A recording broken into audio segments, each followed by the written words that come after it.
So can you tell me something about his service in World War One? So he joined up in September 1916, was in then until the early 1919 was in the military forces, most of it in France. The war there, of course, had been going for some significant time, and he was in a military hospital, which, as far as I can see, and the name that rings a bell, was Brockenhurst in France. Ah, yes, Brockenhurst. There was Brockenhurst in England, definitely, where New Zealand servicemen were sent if they were wounded or ill. Right. But he was probably in France as well. He was in France as well, and during that time, amongst other things, he did an MD thesis for his MB-CHB in Dunedin, because he was a student, of course, in medicine in Dunedin. I get asked, was I the only medical school in New Zealand at that time, and yes, it was the only medical school until about 30 years ago, when a second one was opened in Auckland. So what was his thesis about? War wounds. But on the other hand, such was the technology of the time that it got lost in transit between France and Dunedin, and was never recovered again. And he had to write another thesis, which he did on poliomyelitis. Oh, that's terrible, all that work. Yes. Lost, yes. And you can imagine on the quiet days in the hospital in France, having time to get round to doing a medical thesis on what was going on around him. So his war record's very lengthy. There's a lot of material in National Archives about your father. He suffered quite a lot in his health as a result of his war service. It was certainly recorded as though he had a minor epilepsy with an attack about twice a month, but never in the daytime. It was always at night time when he was sleeping. Now, how serious that was, I don't know, but certainly he got back to being in reasonable health by the time I sort of knew my father. And tell us about his marriage to your mother, because they'd known each other very well, hadn't they? Yes. Before? They'd grown up on farms adjoining each other in north of Tauranga,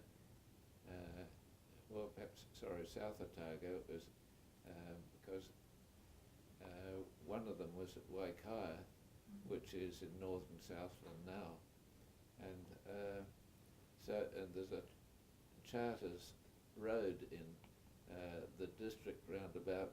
Someone was doing a history for me of early settlers there, and she didn't have the name on her map, but be as it may, mother and father obviously as teenagers, and by the time he was a medical student in Dunedin, because he graduated in medicine then in they shortened the medical course somewhat in the First World War. Ah, was that to get more? To get more medical graduates. Yes. There were so few in the country that they had to make the most use of what they had.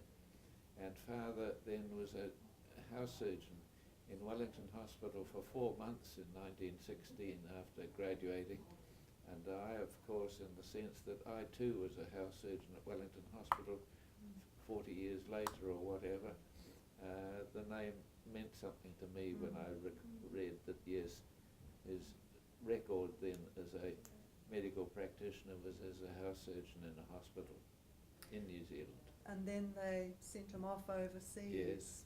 So he was really quite a new doctor at that stage. He was a new doctor. He was aged 23, which of course in the services, 23 wasn't particularly young either. There were lots of 20 plus young men fighting in the war. Yes. A lot lied about their age too. Yes. So you have the medal ribbon here? You've got Well, his I've medal only got ribbon? the one which sat beside the two medals I had in at home over a long period of time, which anyway, be as it may, that's the only replica I've got of the two war medals. And tell me about what happened when he came back from the war. He, hopefully there was a hug with Mother. I would hope so. I would hope so.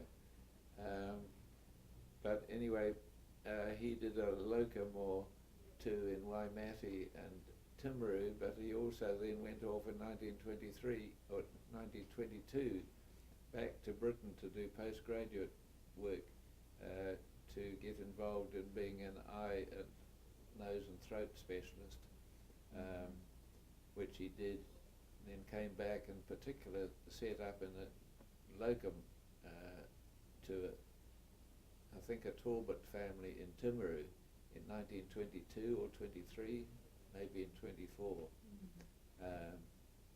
And the first born sibling of mine, who was stillborn, was in 1923, and then I was 5 years later, so that was a long haul. My mother waited for to get her joy of being a mother and what have you. And I've got one younger brother, aged 18 months younger than I am. I think you told me that your father wanted to enlist in World War II as well. Is that correct? But I think the military or the whoever controlled medical management and so on for the country, he was the only person doing eyes and ENT in both Napier and in Gisborne, ruled that yes, they couldn't do without him there. And by that time, of course, he was nearly 50. Yes. And a father of two children as well, yes. I wonder what your mother would have said if he'd gone rushing off overseas again. Well, I don't know, but anyway, be as it may, I didn't. And the other thing is that I'm influenced by my father, the fact that he set up in medicine in Napier, in a rural town, which was still unfashionable when he set up there, but he was a very busy man there.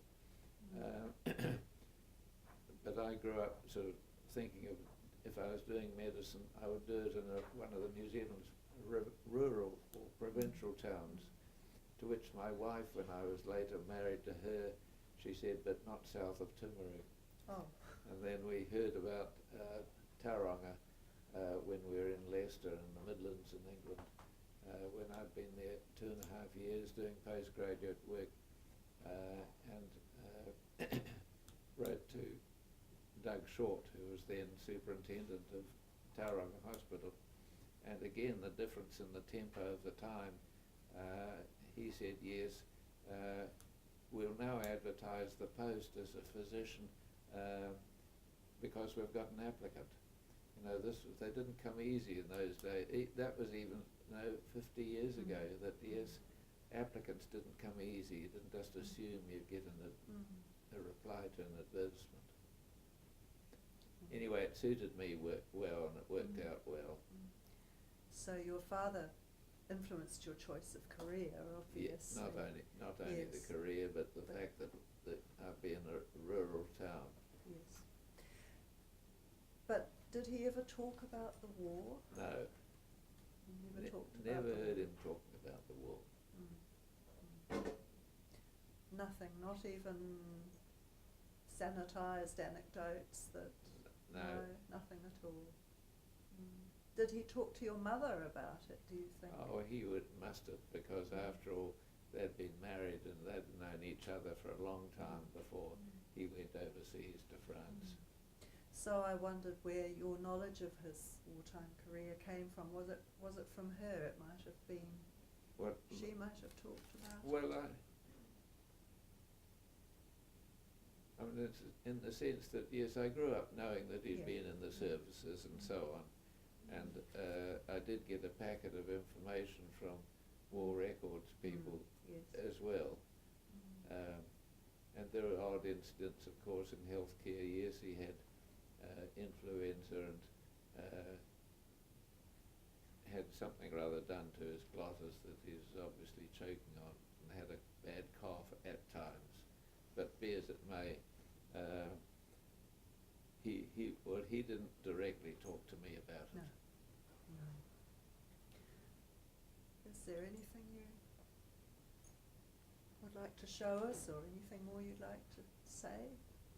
No, only in the sense that I've been interested in a lot of the, I don't know whether you call it memorabilia, of people talking about Anzac Day and the Dardanelles. I've been to the Dardanelles to have a look at what the problem has been, and grown up knowing, of course, in New Zealand we couldn't not know about what sort of the implications of being Anzacs and so on has been, and certainly the Dardanelles was such an important part of it that one couldn't help but know a modest amount of that, but they were grim times. Yes. Yeah. A lot of waste of young life. Yes. And enough involved in the military just to have been in the territorials in New Zealand, and some of my friends have enticed me just to get the New Zealand Defence Medal, to which I was entitled, but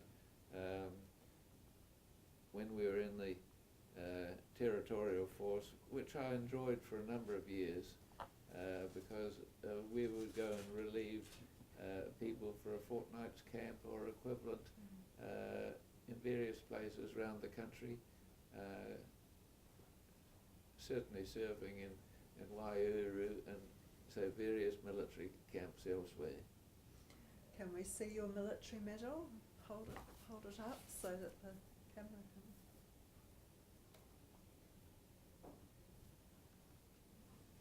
So there's a medal and a miniature there. Yes. Yes. And the inscription across here is territorial. Right.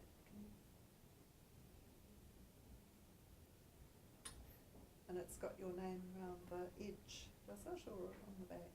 I don't know that I've even looked. Yeah.